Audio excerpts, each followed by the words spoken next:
Hello, this is John of Kaduna reporting for duty on hashtag Sustainable Sunday. I hope you're doing well, but if you're not doing well, I'll be your psychologist for today. Just joking, Sha. I wish I was a psychologist, but do I really want to be someone's psychologist? Anyway, Sha, now just imagine this. In a sustainable and ideal world, we use just what we need and we are happy and fulfilled. But we are not living in an ideal world and we're still struggling with sustainability. So we are not living according to what we need.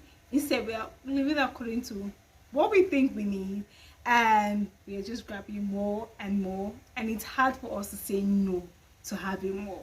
The world of consumerism is a big black hole that has a whole lot of us falling deeper and deeper and deeper into it without any hope of coming out, and that is bad for sustainability and that is bad for the world at large. And I wonder why it's so hard for us to say no to a lot of the stuffs that we don't actually need, that end up becoming junk, that end up becoming waste, that end up creating more waste, and also ensures that we use up more and more of the limited resources that we have around. And today I have 5 reasons that I think are why you cannot just say no to having more, to shopping more, and to doing things that are actually wasteful. Number 1, we think that having more will make us more secure. We have this logic that having some material possessions will give us some form of security. For instance, living in a certain type of house, having some certain type of transportation, or having some types of clothes will actually give us some type of security. And then we now think that, okay, if we have excess of those things, we're going to have more security. The truth is, after meeting our basic needs, the security that we derive from the excess possessions that we have become less stable and less reliable. Before we know it, they start to perish, spoil, fade, and disappear. For example, as a woman like myself, I have a basic need to have a certain type of wardrobe, like a wardrobe staples that I will actually need. And it will give me security because I know that I have these things and I'll always go out looking bang, and I'll always go out looking like how I want to be addressed.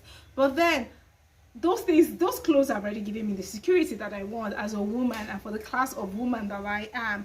But then I keep on buying more because I believe, okay, since I already have these things, let me also have more just in case those other things malfunction on me, or they spoil on me, or they give up on me. That is the notion that I have anytime I'm going to buy those things. And I'm buying more because I want to also keep on being seen as a certain type of person, and I keep on buying more that I don't actually need. And then I end up with a wardrobe where I have clothes that I've not worn in 4 to 5 years. Not just talking about one piece of clothing, I'm talking about clothes that I've not worn in 4 to 5 years. And I keep on buying more. I don't actually need those things. My basic needs have actually been met, and every other excess thing just become excess. And after a while, those clothes fade, they spoil, and there are certain type of clothing, bags, shoes that you can't keep for a long time without using. They waste away and becomes waste. And it's not just sustainable for you as a person, it's encouraging you to spend more money than you actually have. That's encouraging me to spend more money than I actually have, because I always have this notion that I need to buy more to be able to secure my place in a so kind of setting, but it's not actually right. And that is one of the reasons why I believe we can't just say no to accumulating more. Number 2, we believe it will make us happy. There's just no one that is going to tell you that they derive pleasure or they derive happiness from material possessions.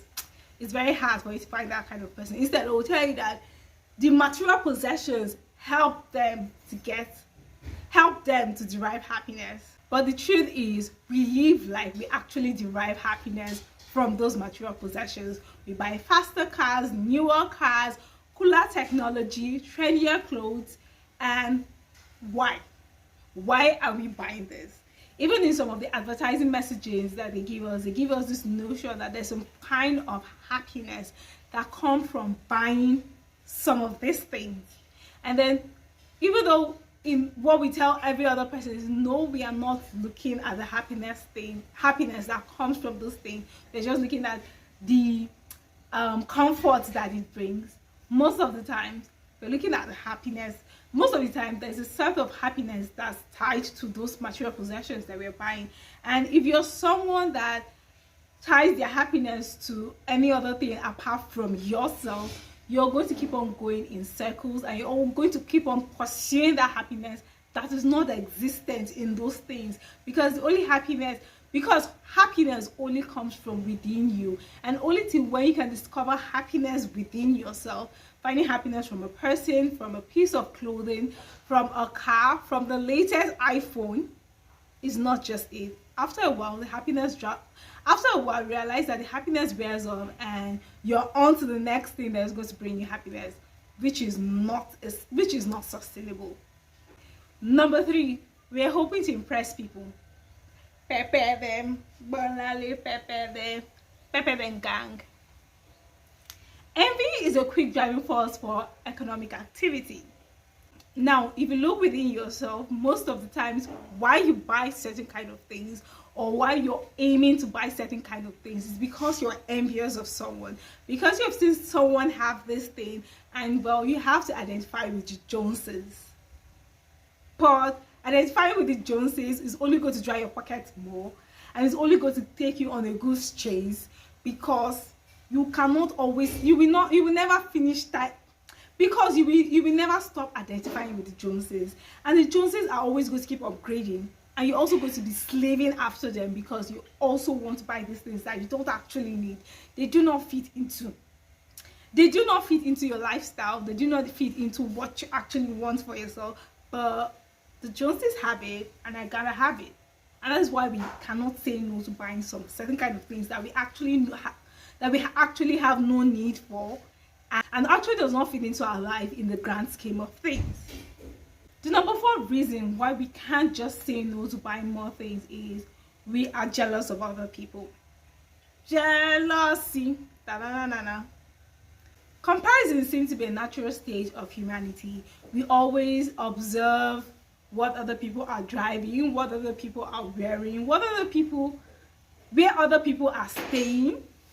We are always comparing ourselves, or even if we personally are not comparing ourselves, other people will help to compare for you. Now let's take for example the whole social media court of opinion, where you always have people dragging other people because, well, your mate has Benz and you're still driving a Honda 2010 model. Why? And they drag you for filth because you are contented with what you have, because your Honda 2010 model serves you just fine. It's not performing badly. It's doing what it has been doing for you for all these years. So why should you ditch the Honda 2010 for a Mercedes Benz that is only going to put a dent in your pocket and does not fit your lifestyle? We are always trying to pit other people against each other, even if they are less concerned about that thing. We have a culture that is fixating on praising people for having excess. Look at the way the world goes. Everyone praises the person that has 5 private jets, 200 houses, 20 islands, obscene amounts of jewelry, a house full of clothes. Like, those are the basis for praises in the culture. Like, those are the basis of praises for a lot of people. And if you have not met that standard, well, you're still a learner. And it makes us want to buy things we don't actually need, make us do things that we don't actually want to do because other people are doing it. And if you don't do it, they're going to say you're not doing it. You never reach, you never learn, and you're always in this struggle or in this journey of wanting to buy more, wanting to do more, because, well, the other people are also doing these things. I want to also be seeing that I'm on their level, and then we see people that are in depth just trying to be on some people kind of level, and we see people buying things because other people in their friendship circles have bought those things, and they cannot just be left behind. No be me go carry last. And we are just in this constant chase for buying more things and causing havoc in our pockets. And indulging in the world of consumerism, which, as I said, is a big black hole that keep on sucking you in and sucking you in, unless you learn to stand for yourself and be contented with what you have and live your life according to only what is going to benefit you, only what is going to benefit your development, your improvement, what is going to benefit the people around you, and not just because of some shallow mirage of class or shallow mirage of accomplishment.